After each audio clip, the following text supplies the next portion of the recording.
ہر انسان اپنے طریقے سے عبادت میں مشغول و مصروف ہے۔ کوئی یہ سمجھتا ہے کہ نماز، روزہ، حج، زکوٰۃ ہی عبادت ہے تو کوئی یہ سمجھتا ہے کہ خدمت خلق ہی عبادت ہے، لیکن حقیقت میں عبادت ہے کیا؟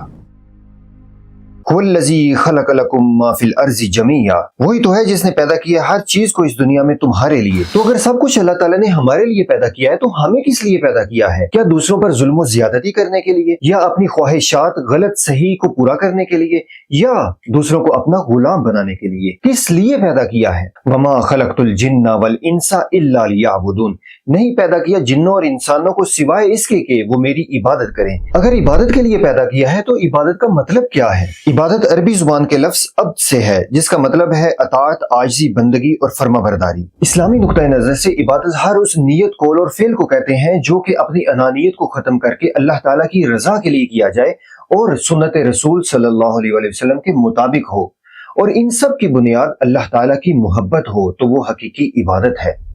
اللہ تعالیٰ کی محبت کیوں لازمی ہے؟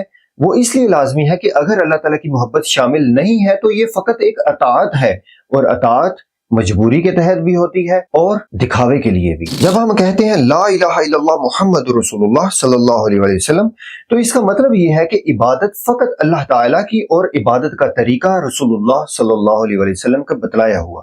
تو وہ طریقہ کیا ہے؟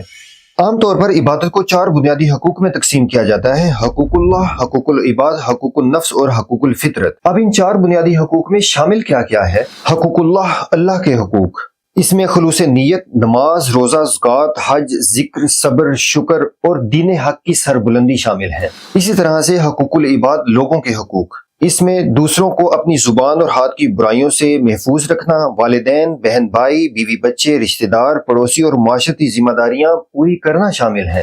حقوق النفس، خود کے حقوق، اس میں اپنی جسمانی اور روحانی نشوونما کا خیال رکھنا، دینی اور دنیاوی علم حاصل کرنا اور حلال رزق کمانا شامل ہے۔ حقوق الفطرت، اس میں ماحول کا خیال رکھنا، جانوروں پر ظلم و زیادتی نہ کرنا اور فطرت کا خیال رکھنا شامل ہے۔ اور یہ چاروں ہی لازم و ملزوم ہے، کیونکہ ان میں کسی ایک میں بھی غفلت برتنا اپنی حقیقی کامیابی سے غفلت برتنا ہے۔ اس کی مثال ایسے ہی ہے جیسے ایک مقابلے کا امتحان 200 نمبر کا ہے، اور اس میں 4 سبجیکٹ ہیں اور ہر ایک کے 50 نمبر ہیں، اور ان سب میں کم سے کم 25 نمبر لینا لازمی ہے۔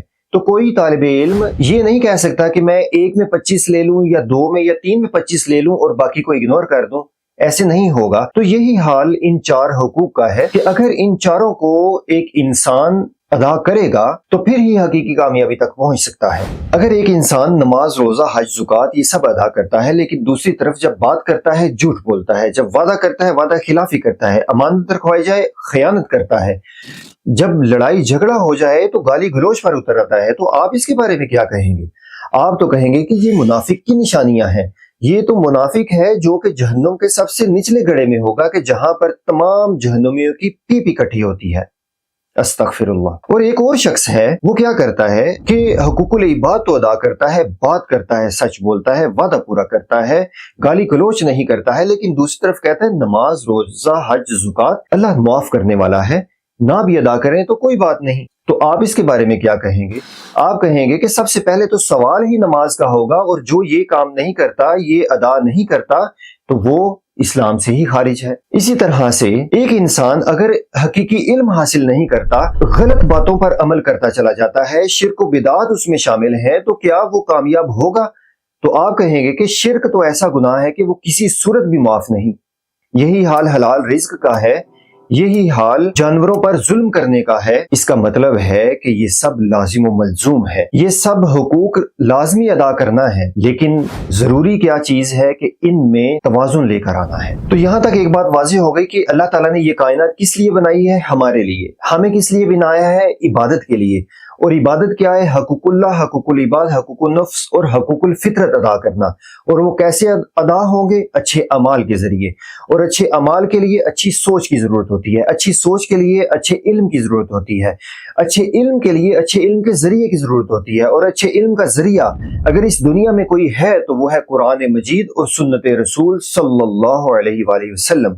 اور ان کے مطابق ہم نے حقوق اللہ، حقوق العباد، حقوق النفس اور حقوق الفطرت کو توازن میں لانا ہے، تاکہ ہم اس دنیا میں غفلت سے بچ سکیں اور آخرت میں عذاب سے بچ سکیں اور جنت میں ہمیں داخلہ مل سکے انشاءاللہ۔